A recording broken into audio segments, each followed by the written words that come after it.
Baik. Baik, terima kasih para pemirsa sekalian. Kita sudah memasuki segmen ketiga sekarang. Segmen ini saya akan bertanya dengan pertanyaan sama kepada kedua calon presiden. Saya akan membacakan supaya pertanyaannya betul-betul sama. Indonesia merupakan sebuah negara yang kerap kepentingannya berbenturan dengan negara lain. Dari perspektif politik internasional dan ketahanan nasional. Bagaimana Bapak menangani berbagai dinamika yang ada? Seperti masalah penetapan batas, masalah klaim tumbang tindih dengan negara tetangga, bahkan penanganan para pencari suaka, tanpa merusak hubungan baik antar negara.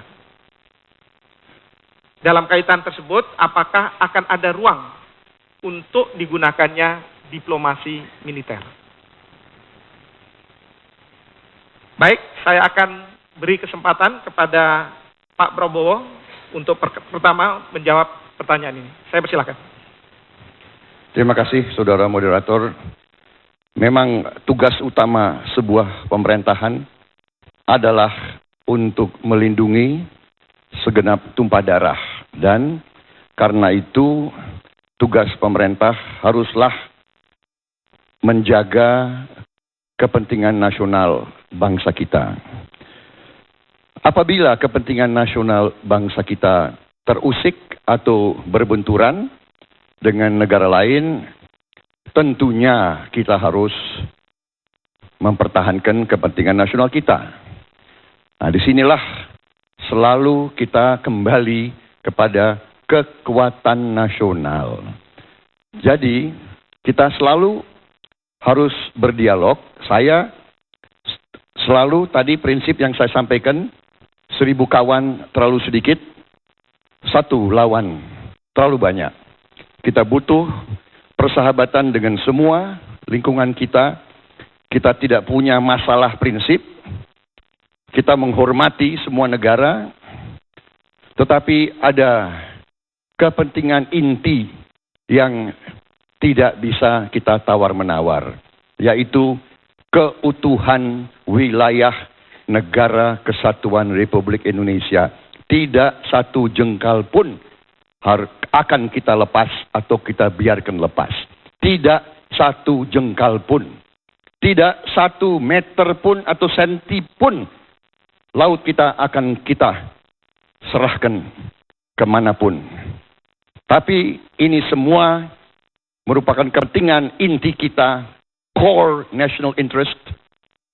Hak kita untuk membelanya, hak kita untuk mempertahankannya, tetapi ujung-ujungnya adalah kekuatan nasional kita. Kita boleh teriak-teriak, tapi di ujungnya bisa enggak kita pertahankan core national interest kita. Inti daripada kepentingan nasional kita. Jadi, saya akan mengutamakan diplomasi, persahabatan. Saya ingin mengedepankan the good neighbor policy, politik tetangga yang baik. Kita akan selalu santun, sesuai dengan kepribadian bangsa Indonesia. Kita selalu tenggang rasa dengan bangsa lain. Kita akan mengerti dan berusaha mengerti kepentingan bangsa lain. Tapi kita juga akan meyakinkan bangsa lain, tolonglah mengerti kesulitan Indonesia. Tolonglah mengerti kepentingan Indonesia. Dan saya kira dengan saling pengertian, insya Allah kita akan mencapai persahabatan yang baik di antara semua lingkungan kita. Terima kasih. Baik.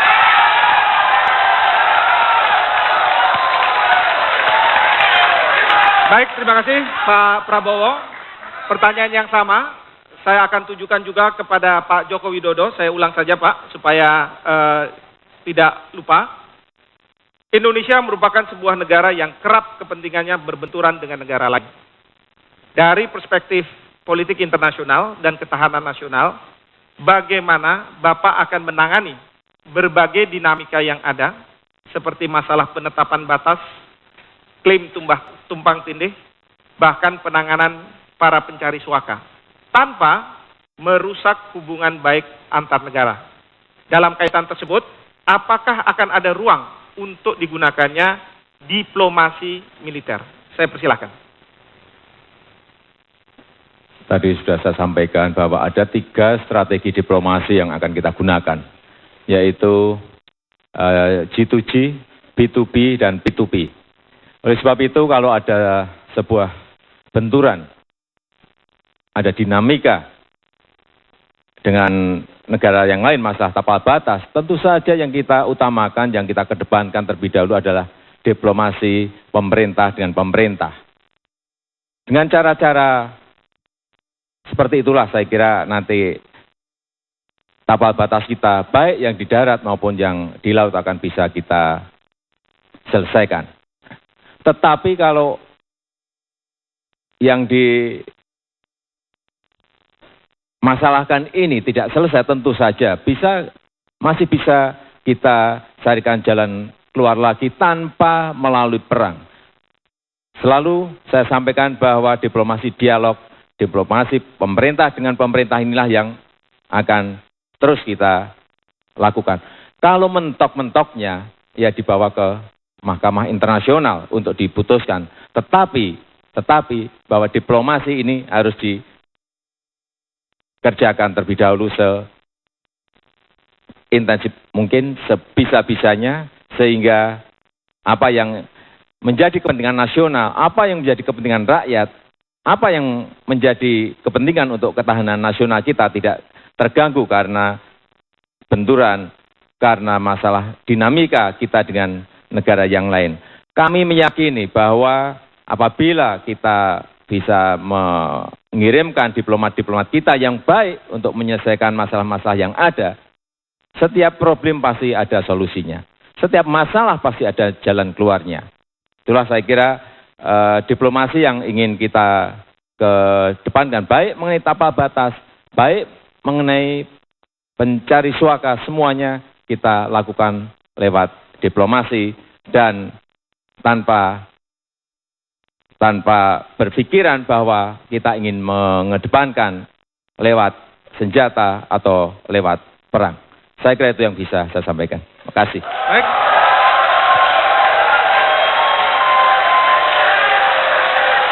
Terima kasih Pak Joko Widodo. Saya akan bertanya, pertanyaan kedua yang saya tujukan terlebih dahulu kepada Pak Joko Widodo. Ada 2 subpertanyaan. Bagaimana upaya Bapak dalam memberikan perlindungan warga negara di luar negeri, terutama para pekerja perempuan? Yang kedua, bagaimana Bapak membuat kebijakan-kebijakan untuk mengambil peran penting yang menjadikan Indonesia disegani oleh banyak negara, termasuk di luar kawasan. Lebih khusus, Indonesia menjadi pemimpin di ASEAN. Saya persilahkan.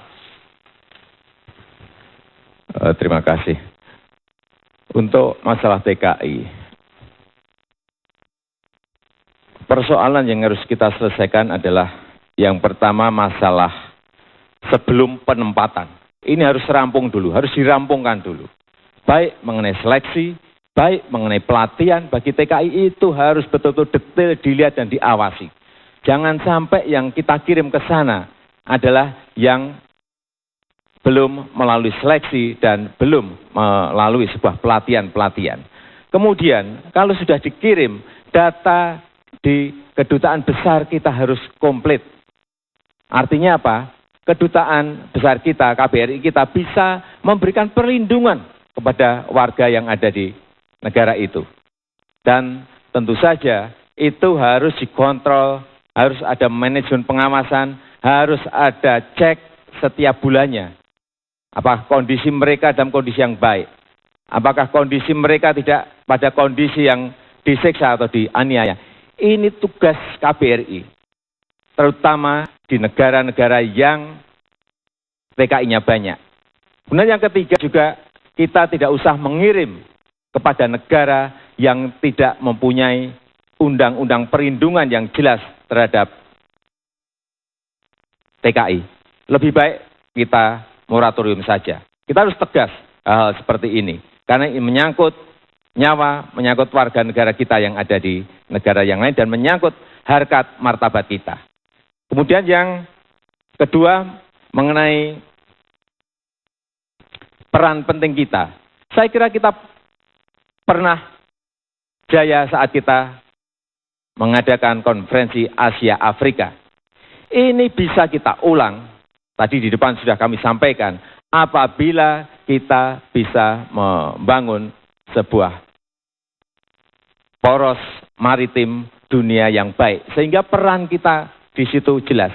Negara yang lain akan mau tidak mau berkepentingan terhadap kita. Mau tidak mau akan mendekati kita. Karena mereka mempunyai kepentingan untuk masuk ke dalam perairan kita.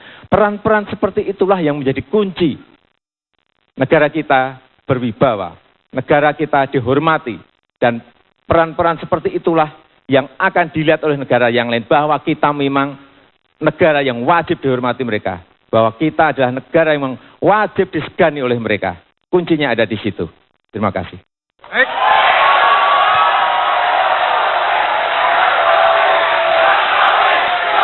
Baik, terima kasih Pak Joko Widodo. Saya akan beralih sekarang kepada Pak Prabowo dengan pertanyaan yang sama. Saya akan ulangi, bagaimana upaya Bapak dalam memberikan perlindungan warga negara di luar negeri, terutama pekerja perempuan? Dan pertanyaan berikutnya adalah, bagaimana kebijakan Bapak agar peran penting yang menjadikan Indonesia disegani oleh banyak negara, termasuk di luar kawasan, dan Indonesia menjadi pemimpin di ASEAN. Saya persilahkan. Terima kasih saudara moderator. Tenaga kerja kita yang kerja ke luar negeri, mereka berangkat karena terpaksa. Mereka berangkat karena di Indonesia tidak ada lapangan kerja. Mereka bekerja karena mereka harus mencari sesuap nasi untuk menghidupi anak-anak mereka atau orang tua mereka. Mereka datang dari tempat-tempat yang sangat miskin. Saya punya pengalaman langsung karena saya pernah tinggal di luar negeri. Selalu saya lihat mereka di Timur Tengah, di Malaysia, di mana-mana. Dan saya pernah punya pengalaman untuk membantu satu tenaga kerja wanita dari Nusa Tenggara Timur, daerah Atambua. Dia datang dari keluarga 10 anak yang sangat miskin. Dia pergi pada usia dia baru 15 tahun. Dan akhirnya dia teraniaya, tersiksa. Dan akhirnya dia snap psikologis. Dia membunuh majikannya dan akhirnya kita harus membantu dan menyelamatkan nyawanya. Jadi intinya adalah karena kemiskinan yang mendalam di daerah-daerah yang tertinggal. Karena itu, saya dalam hal ini sependapat dengan Pak Jokowi. Iya, kalau beliau punya pendapat yang bagus, saya hormati dan saya katakan itu memang bagus. Kita harus menseleksi dan kita harus mendidik dan kita harus menyiapkan. Dan kita harus mensertifikasi. Karena masalahnya adalah banyak tenaga kerja yang diselundupkan. Jadi ini adalah illegal human traffic. Ini bukan tenaga kerja yang disiapkan. Kewajiban pemerintah kita harus siapkan tenaga-tenaga kerja dengan pendidikan yang baik.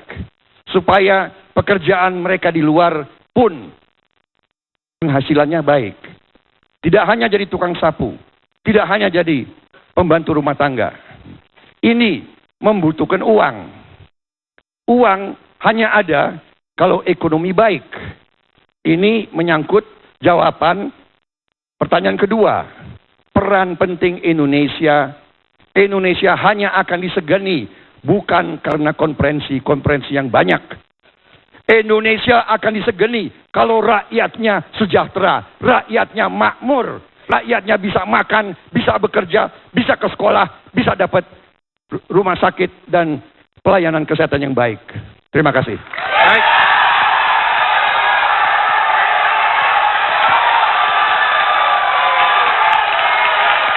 Baik, terima kasih Pak Prabowo. Para hadirin sekalian dan para pemirsa, kita sudah melewati segmen ketiga dan sebentar lagi kita akan memasuki segmen keempat. Oleh karena itu, para pemirsa di rumah untuk setia bersama kami setelah pesan-pesan berikut ini.